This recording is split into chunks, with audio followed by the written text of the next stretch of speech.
हर किसी का अपना एक लक्ष्य होता है कि उसे जीवन में क्या करना है और क्या बनना है। लेकिन जैसा आप बनना चाहते हैं वैसा नहीं बन पाते हैं। क्या आप इसका कारण जानते हैं? जीवन में हर व्यक्ति सफल बनना चाहता है, लेकिन सफल बनने के लिए आपको अच्छे विचारों को अपनाने की जरूरत है। गौतम बुद्ध के उपदेशों से आपके जीवन में सकारात्मक बदलाव आते हैं और इससे आपका जीवन बदल जाता है। यही कारण है कि बुद्ध के विचारों को सुखी जीवन का सूत्र कहा जाता है। सफल बनने के लिए हर व्यक्ति का अपना एक लक्ष्य पहले से ही निर्धारित होता है और वह उसी के अनुरूप काम करता है।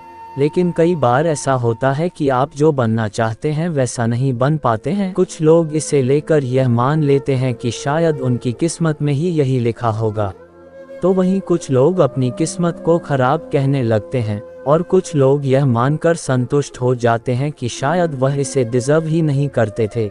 लेकिन इसका असली कारण कुछ और ही होता है। गौतम बुद्ध की इस कहानी से जानते हैं इसका कारण। एक बार गौतम बुद्ध को एक सभा में उपदेश देना था। सभा में करीब 100 से ज्यादा लोग उपस्थित थे और उनका इंतजार कर रहे थे। गौतम बुद्ध आए लेकिन बिना कुछ कहे ही चले गए। बुद्ध का ऐसा व्यवहार देख सभी हैरान रह गए, लेकिन किसी ने उनसे कुछ कहा नहीं। अगले दिन फिर से सभा का आयोजन हुआ, लेकिन आज सभा में उपस्थित लोगों की संख्या घटकर 80 हो गई।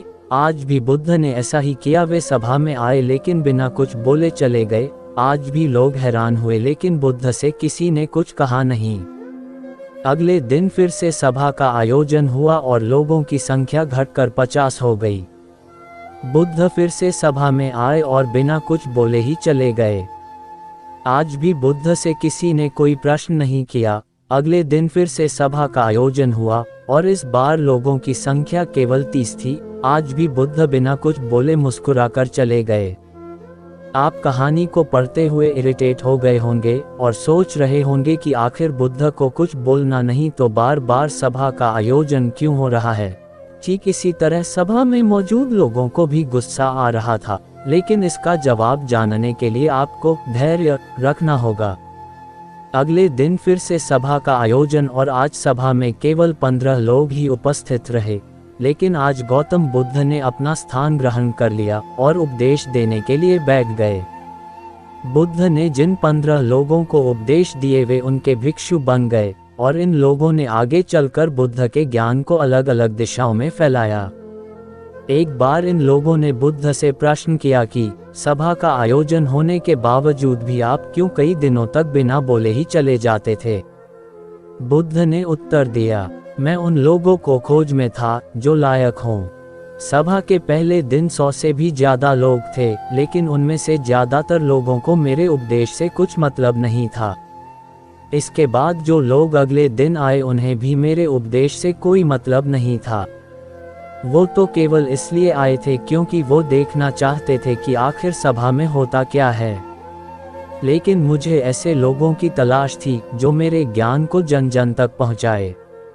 मैं कई दिनों तक इसलिए बिना बोले चला गया क्योंकि मैं ये देखना चाहता था कि आखिर वो कौन लोग हैं तो सच में मेरे उपदेश को सुनना चाहते हैं और जिन्हें वास्तव में ज्ञान पाने की प्यास थी। ऐसे लोग ही रोज आएं। गौतम बुद्ध कहते हैं कि जिनके भीतर धैर्य था उन्हें मुक्ति का मार्ग मिला और जो लोग जल्दबाजी में थे वो आज घर पर बैठे हुए हैं। बुद्ध कहते हैं कि जिन लोगों में धैर्य का गुण होता है वे जीवन में कुछ भी पा सकते हैं, फिर चाहे आपका लक्ष्य कुछ भी हो। बिना धैर्य के कोई भी सफलता के लक्ष्य तक नहीं पहुंच सकता। आज भाग दौड़ भरी जिंदगी में लोगों में धैर्य नहीं है। सभी में जल्दबाजी और अति शीघ्र किसी कार्य को करने की होड़ मची है। लेकिन गौतम बुद्ध बताते हैं कि अपने भीतर धैर्य को कैसे बढ़ाएं। बुद्ध कहते हैं कि निरंतर अभ्यास से हम अपने भीतर के धैर्य को बढ़ा सकते हैं। यानी आप जो भी बनना चाहते हैं उसके लिए धैर्य की आवश्यकता है।